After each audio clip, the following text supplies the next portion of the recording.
Moi, en tant qu'informaticienne, j'étais un peu un ovni. J'avais 30% de moins de salaire. Plus le poste est qualifié, moins on va avoir de filles qui candidatent. Et après, dans le travail, j'étais assez seule. Je vois aucune difficulté particulière en être une femme dans le numérique. Les femmes digitales, le podcast qui met en lumière celles qui façonnent le numérique d'aujourd'hui et de demain.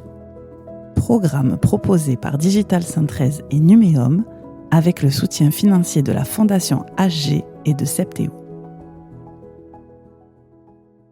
Bonjour à tous, je suis Mathilde de Digital 113 et je suis ravie d'animer le premier podcast des femmes digitales de l'année 2025. Et pour l'occasion, je reçois Christelle Zamora qui travaille chez Dell, une entreprise que l'on ne présente plus. Christelle, je vais te donner la parole dans un instant. Tu vas nous raconter ton parcours hyper inspirant. Mais avant, je voulais préciser à nos auditeurs l'évolution des podcasts des femmes digitales. Vous l'avez donc remarqué, nouveau jingle, nouvelle voix. On refait une petite beauté aux femmes digitales. Mais pas de panique, vous retrouverez très bientôt la jolie voix de notre animatrice habituelle, Magali Gerbon. Cette année, on accélère la cadence. On va vous proposer 10 épisodes dans l'année. Tout cela est rendu possible grâce à nos partenaires HG Foundation et Septéo qui soutiennent financièrement cette initiative. Et tout cela va nous permettre d'aller encore plus loin. Revenons à notre portrait du jour, celui de Christelle. Elle va nous raconter son arrivée dans la filière numérique qui n'était pas forcément prévue dans sa trajectoire professionnelle et surtout sa superbe évolution de carrière. Bonjour Christelle. Bonjour Mathilde. Je suis super contente de t'accueillir avec nous aujourd'hui et pour démarrer, la question habituelle, peux-tu te présenter, nous raconter ton parcours rapidement et nous dire en quoi tu es une femme digitale? Oui, merci Mathilde. Tout d'abord merci et je suis ravie de participer donc à ce premier podcast de l'année. Et donc pour parler un petit peu de moi, je me suis lancée on va dire sur le marché du travail dans 2001, juste après l'obtention de mon BTS force de vente. Donc j'ai travaillé dans plusieurs entreprises. Donc là, je dirais la plus significative, c'est celle dans laquelle je suis depuis plus de 10 ans, donc c'est Dell Technologies. Donc j'ai eu la chance, on va dire chez Dell, en plus de pouvoir évoluer donc sur différents types de jobs. Donc actuellement, je suis BDM, donc Business Developer Management. J'ai en charge en fait de développer le partenariat que nous avons avec Schneider Electric. Et en plus, donc je dirais de ce poste que j'occupe chez Dell, donc je suis ce co-lead de l'initiative donc Dell for Startup. Et en fait, c'est un programme qui est mis en avant en fait pour aider donc les startups et les entrepreneurs à se développer.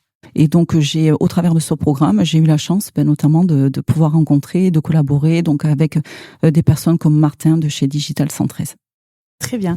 Et alors avant Dell, tu veux nous dire un petit mot sur ta vie professionnelle avant Dell? Oui, bien sûr. Alors j'ai été dans des entreprises très différentes de chez Dell. Donc j'ai été pendant on va dire 8 ans, me semble-t-il, dans un laboratoire de vente de produits désinfectants. Ensuite j'ai occupé un poste de formatrice donc chez un concurrent Dell Technologies pendant 1 année.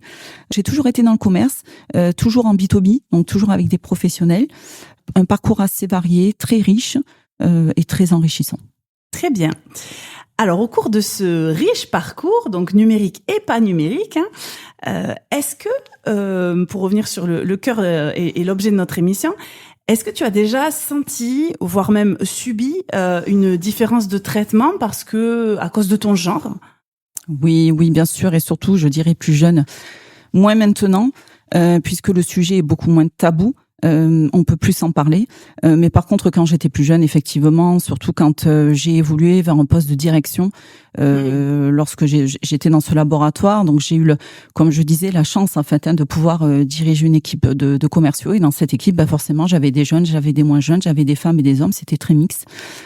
Et malheureusement, je dirais, dans cette équipe, voilà, j'avais un homme un petit peu plus âgé que moi qui a eu beaucoup de mal à accepter le fait que je prenne ce poste de direction. Et voilà, il m'a fait ressentir pendant quelques années, peut-être que je n'étais pas à la bonne place, Enfin voilà, qu'il aurait été bien meilleur que moi. Et ça n'a pas été évident parce que ça a été pour moi sans cesse des remises en question jusqu'à ce que je comprenne que finalement le problème venait sûrement pas de moi. Oui, c'est souvent ça. Bien sûr. Et surtout, j'ai eu le soutien de ma direction. Voilà. Ah oui, très important, Ouais, ça aussi. complètement. Ouais. Et donc, à cette époque-là, tu es aussi plus jeune que Oui. cette personne, entre autres? Oui, j'avais 27 ans à l'époque. Oui. Oui, et lui, il avait bien 45 ans, donc l'âge que j'ai aujourd'hui d'ailleurs. Donc, un mix, on va dire, de l'âge Oui. et aussi du fait d'être une femme. Exactement. Mais on en parlait beaucoup moins que maintenant, hein, vraiment de cette mixité, de cette effectivement, c'était là aujourd'hui, on y est beaucoup moins confronté. Enfin, en tout cas, je vois dans la société dans laquelle je suis, pas du tout. Il y a des programmes qui sont mis en place. Enfin voilà, on a la chance d'être vraiment soutenu sur ce sujet-là par la direction et les collègues. Enfin, ça a bien évolué et heureusement. Alors, on entend que tu es très investi dans ta vie professionnelle et que tu l'as été à travers tout le long de ta carrière. Est-ce que tu trouves difficile de conjuguer tes aspirations professionnelles et ton épanouissement personnel? Alors, ça dépend. Je dirais que la vie n'est pas un long fleuve tranquille, mais on va dire qu'aujourd'hui, j'ai réussi effectivement à trouver un équilibre, aussi bien sur le plan personnel que professionnel. Donc, je crois que je l'ai déjà dit, mais j'ai 2 enfants. J'ai un garçon de 20 ans et j'ai une petite fille donc de 13 ans qui porte un handicap. D'accord. Donc voilà, ça a été des moments difficiles à traverser, mais pour autant qui ne m'ont pas, je dirais, empêché de réussir professionnellement. Ma fille, j'ai réussi, je dirais, à reprendre mes études quand mes enfants étaient encore tout petits. Donc j'ai repris mes études pour passer un master que j'ai passé donc en e-learning, donc sur une année. Voilà, et puis le fait, je dirais, d'avoir 2 enfants et même une petite fille handicapée ne m'a pas ça ne m'a pas empêché, je dirais, d'évoluer, de changer finalement de poste ou d'entreprise quand je l'ai souhaité, et surtout d'évoluer dans les entreprises dans lesquelles j'étais. Quand on a préparé le podcast, tu m'as raconté une anecdote par rapport à ta reprise d'études en master. Est-ce que tu veux nous la partager? Oui, bien sûr. Surtout que ça a été une étape hyper importante pour moi, très enrichissante et finalement très valorisante. Donc j'ai obtenu un BTS Force de Vente en 2001. Mon souhait le plus cher, je dirais mon objectif, c'était d'intégrer en fait une école de commerce. Et pour des raisons financières, je ne pouvais pas suivre en fait le cursus normal. Et à l'époque, j'avais demandé à pouvoir intégrer une école de commerce et de la suivre en alternance. Et donc ça m'a été refusé pour une question en fait de surcharge de travail et du fait de ne pas avoir fait mon BTS Force de Vente.